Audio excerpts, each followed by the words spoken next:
if you go undefeated in preseason, history shows that you don't have a good regular season.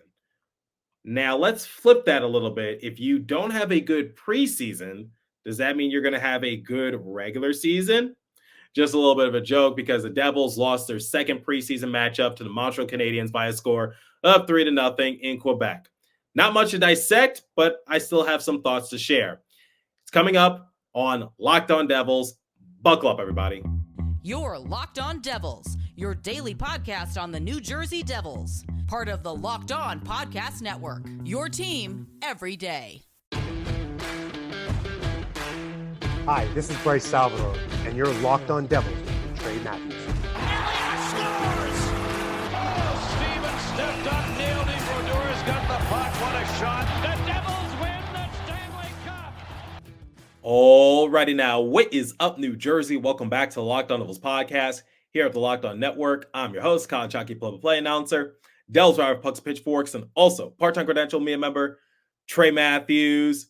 The New Jersey Devils dropped their second preseason game, this time to the Montreal Canadiens by a score of 3-0. They got shut out in Quebec, and they were not la victoire. I think that's how you say it in French, but nonetheless, not really a good showing. Now, before I give my opinions on the game, let's play a soundbite from head coach Sheldon Keefe as he shared his thoughts on the loss and his team's overall effort. Take a listen. Obviously a very different lineup given what we talked about this morning. How did you feel that Cotter, Lazar, Batson kind of handled how much you threw at them tonight? I thought those guys did a great job. You know, I thought at the little bit of 5-on-5 we played today, I liked the job that they did. I mean, the worst case scenario, quite frankly, with the lineup we had with the amount of penalties. I mean, 19 power plays. That's 2/3 of the game essentially played on special teams.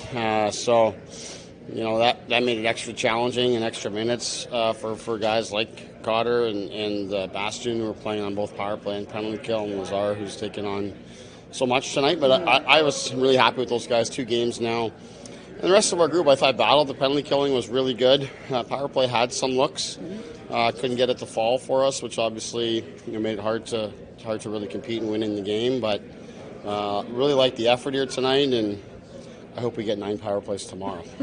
I was going to say, it's not an easy scenario, right? Like, so what is the evaluation process when you have a roster like this?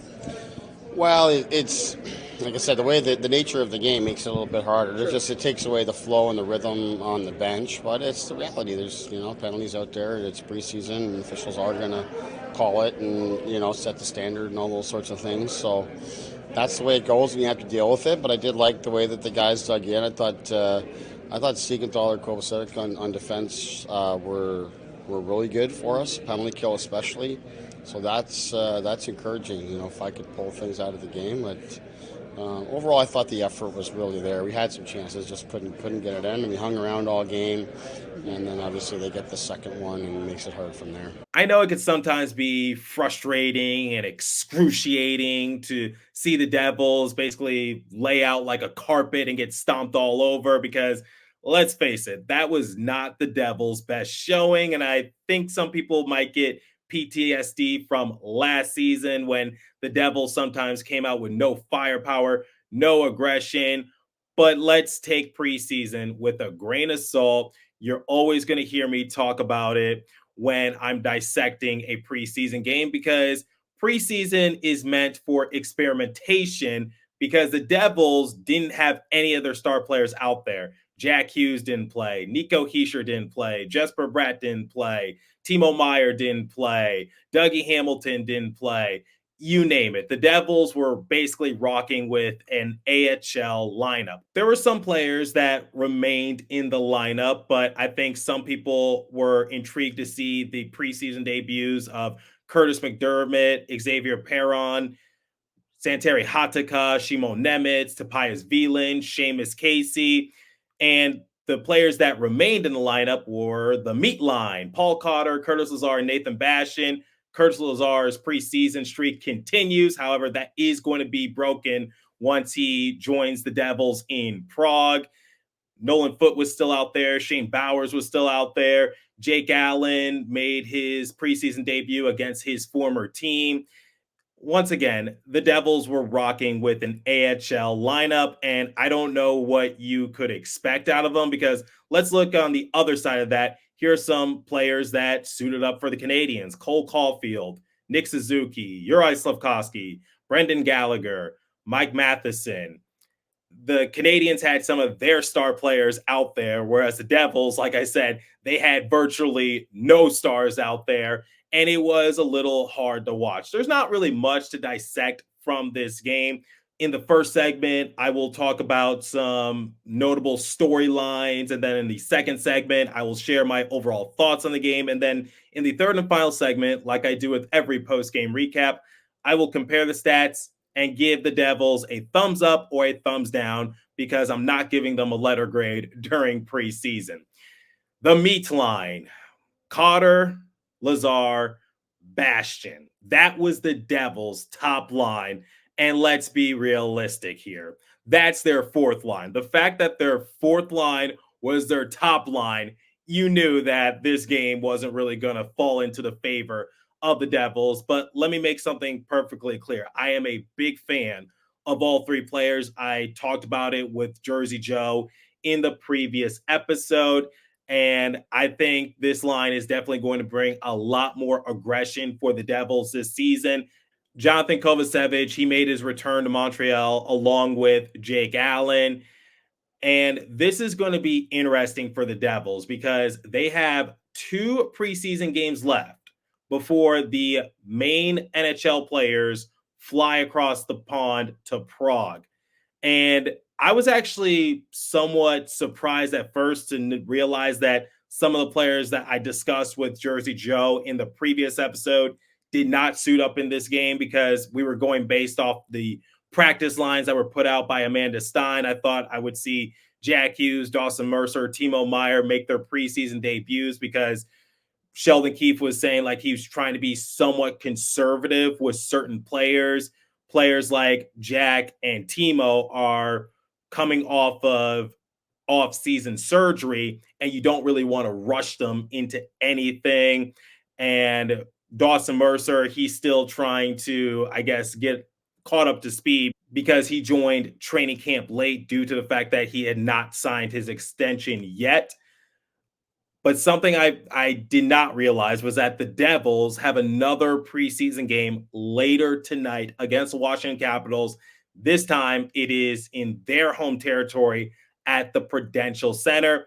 And it makes sense why some of their star players, or virtually all their star players, would hold back and conserve their energy because most of those guys that played for the Devils this time around in Montreal, they're not going to make the opening night roster. Let's just be completely honest. But I still want to give some of those players their props, and we'll talk more about that in segment 2. But like I said, there's not much time remaining in the Devils preseason for their main NHL players.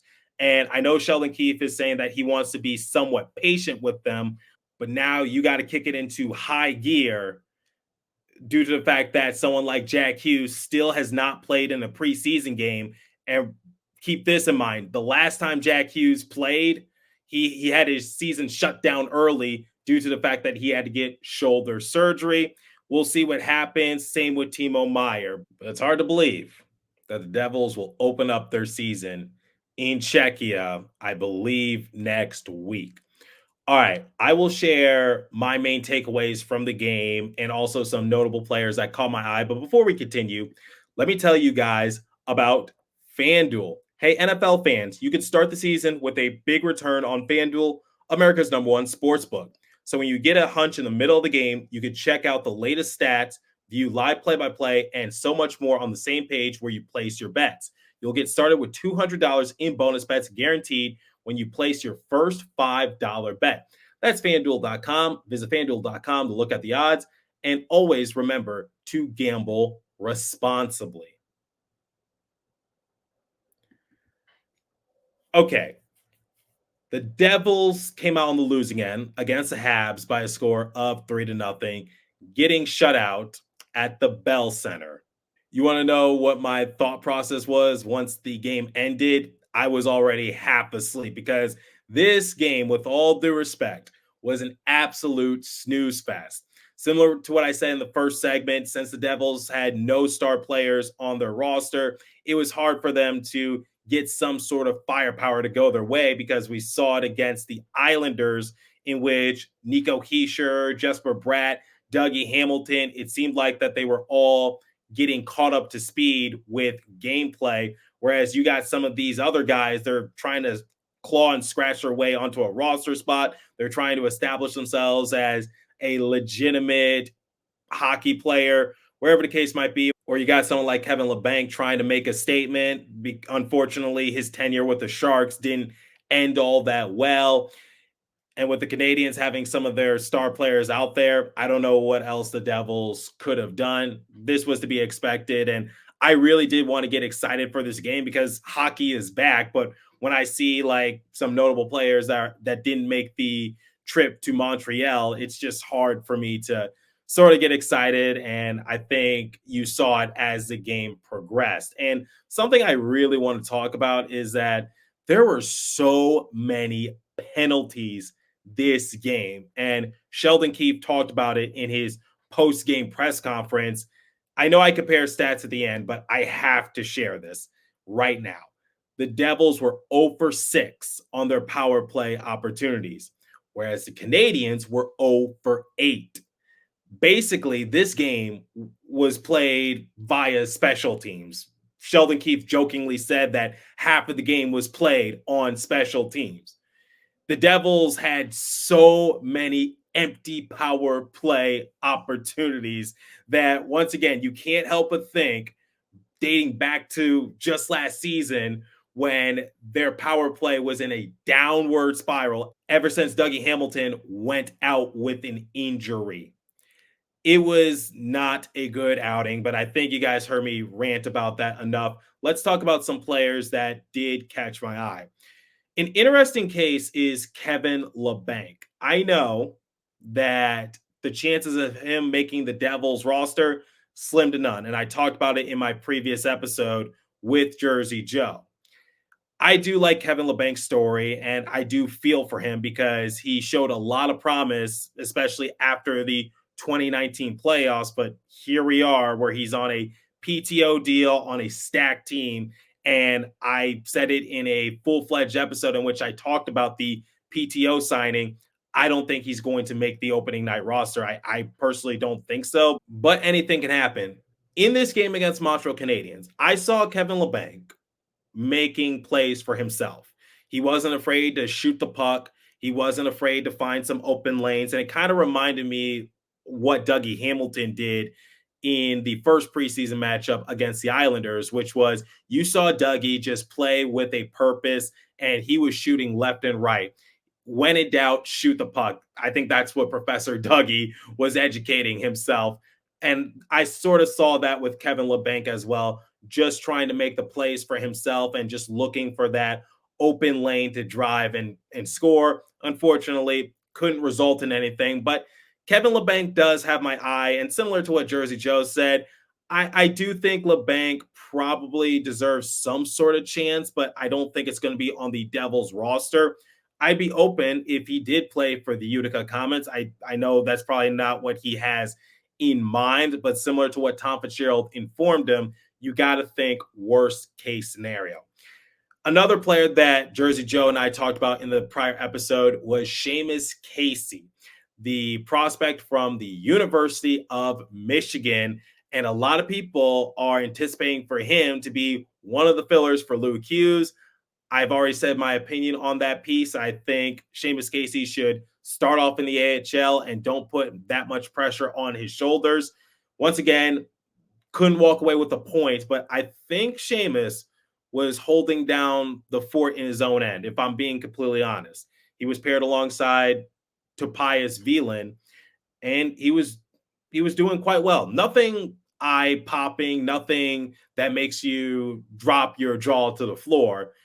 But at the same time, I think Seamus Casey was all right. I got to give it to him. And now Jake Allen, another player that was discussed in the prior episode, and I was actually very excited for Jake Allen to return to Montreal for the first time ever since being dealt away, because the Canadiens are retaining half of his salary to play for the Devils. And I know it's preseason. I know you got to take things with a grain of salt, but Jake Allen was actually performing really well for the first half of the game because he played in 28 minutes and then Dawes came in relief and he played in 30 minutes. Allen saw 13 shots and he stopped 12 of them. Unfortunately, he couldn't stop Michael Pezzetta on a beautiful dime that was fed to him. It was a touch pass right off the faceoff, and Pezzetta found the back of the net. It was his first of 2 goals because he ended up scoring the empty netter that put the game out of reach for the Devils. I think Jake Allen was pretty good in between the pipes, similar to what I saw with Jacob Markstrom in the previous game. And once again, coming in relief was Nico Dawes. And I did give Nico Dawes some crap, letting up a soft goal against the Islanders. But once again, I think Dawes was pretty good in between the pipes, and his future is very bright. All right, let's talk about some players that didn't really impress. The first one is Shimon Nemec. He finished with a plus-minus rating of -3, and he was rather hard on himself post-game, and I can understand that. Young guy trying to reestablish himself in the NHL after a successful rookie campaign, and unfortunately, he left a lot to be desired. Sheldon Keefe came to his defense. Look, here's the reality. Nemec is coming back after an injury scare. And yeah, he was a little rusty, but so were a lot of other players. Rust is to be expected. I think Nemec is going to be just fine. No need to be harsh on yourself during the preseason. These games don't count. It's meant for you to dust off those cobwebs and ease back into it. I think Nemec is going to be just fine this upcoming season for the Devils. And similar to what Keefe said, take your time. You're coming back after having an injury scare, and you got a few days left before you fly to a different country. Nemec, I know he didn't really have a good outing, but I don't think there's anything to be concerned about. Now, Curtis McDermott is a different story. And what I said in my discussion with Jersey Joe is that I don't really know what McDermott's role is going to be with the Devils this upcoming season, because towards the end of the year last season, he was meant to be physical. He was meant to answer any bells. He was meant to basically make sure that none of the star players got bullied around. And we saw that last year at Madison Square Garden when he went toe-to-toe with Matt Rempe. McDermott spent 6 minutes in the penalty box, meaning he racked up 3 penalties this game. I'll come to McDermott's defense, though. He had to serve a double roughing penalty early in the second period after he was defending Brian Hallinan. He felt like the Canadiens got a little too physical with them, but as a result, the referees dinged him with a double roughing call. I don't agree with it, and similar to what Matt Loughlin and Sam Kassan were saying on the broadcast, given the fact that McDermott has a history of notoriously getting into fights, being aggressive, and doing what I just said, he plays physical, he plays aggressive, and how he gets his rest every game, just spend it in the penalty box. But in all seriousness, he's not really that an efficient player, and that was on full display in this game. McDermott, once again, I think a lot of people are fond of McDermott, and he signed a 3-year extension. But considering the fact that the Devils have that meat line, they have Nason, they have Dylan, I don't really see what McDermott's role is going to be with this team moving forward. We jokingly said in the Pucks and Pitchforks group chat that maybe you could send him down to Utica, but I think he'd be one of the highest paid players in the AHL if that were to happen. If not, I think he'd be the highest paid. I don't think that's going to happen, but I don't see McDermott suiting up in no more than 40 games. That's just my 2-cent opinion. McDermott, not really all that efficient out there, but I liked how he was trying to defend his teammate in Brian Hallinan, and that's what he's prone to do. Yeah, not really much to get excited for in this game. And before I compare the stats and give the Devils a thumbs up or a thumbs down, let me tell you guys about Indeed. I've actually used Indeed before to book myself some play-by-play gigs. I still get notifications to this very minute. If you need to hire, you need Indeed. Indeed is your matching and hiring platform with over 350 million global monthly visitors, according to Indeed data, and a matching engine that helps you find quality candidates fast. Ditch the busy work. Use Indeed for scheduling, screening, and messaging so you can connect with candidates faster. And Indeed doesn't just help you hire faster. 93% of employers agree Indeed delivers the highest quality matches compared to other job sites, according to a recent Indeed survey. And listeners of the show will get a $75 sponsored job credit to get your jobs more visibility at Indeed.com/locked on. Just go to Indeed.com/locked on right now and support my show by saying you heard about Indeed on this podcast. Indeed.com/locked on. Terms and conditions apply. Need to hire? You need Indeed. Okay, let's compare the stats, give the Devils a thumbs up or a thumbs down, and get out of here. Shots on goal differential, 29-24 in favor of the Canadiens. Honestly, I'm surprised that category is close because it seemed like the Devils were struggling to get anything going against Montembeault and also Hughes. No, not Jack Hughes or Luke Hughes, Connor Hughes, the goalie for the Canadiens. All right, moving on. Face-off percentage, 54.5% to the Canadiens, 45.5% to the Devils. Power play, Devils 0 for 6, Canadiens 0 for 8. Pathetic outing. And the Devils' penalty kill at times was a little sloppy, but like I said, notable players weren't suiting up. Hits, 21-18 in favor of the Devils. Block shots, 8-6 in favor of the Canadiens. Giveaways, 22-18 Canadiens. Takeaways, 5-4 Canadiens. All right. Do the Devils get a thumbs up or a thumbs down in their second preseason game against the Canadiens? This might be somewhat controversial, and I've been pondering this, but considering the fact that this team went up against a Montreal Canadiens unit that had a lot of their star players in the lineup, and the Devils had a lineup consisting mostly of AHL players, you had to keep your expectations somewhat low and realistic. And similar to what Keefe said in his post-game interview, for most of the game, the Devils were right in it. Neither team scored in period one. Period two, for the most part, the Devils were just trailing 1-0. Yeah, I'm going to give the Devils a thumbs up because, like I said, what did you honestly expect if I'm being real here? You can come at me all you want. I'm going to give them a thumbs up because it's preseason. I'm not going to take it all that serious. It's not meant to be. It's preseason. I'm not really going to take it all that serious, and I'm not going to be that harsh on the Devils. Now, if players like Heischer, Hughes, Bratt, Meyer, Mercer were in the lineup, different story. But anyway, let me know what you guys thought of the game. This matchup was exclusively aired on the Devils website, and I can understand why the broadcast team did not want to air this on TV. Just a little bit of a joke. I know what the logistics were, but I just couldn't help myself. Can you blame me? Because this game was a snooze fest. Anyway, once again, leave a comment down below if you're watching on YouTube. If you're listening on a podcast streaming service, hit me up on my personal X Page app at TreyMatt4 or the show's X Page app at Locked On Devils. As for today's episode, that's all the time I have for you. Continue to stay safe. Have a wonderful day, New Jersey. Go Devils. I'll catch you guys next episode. Thanks for listening once again.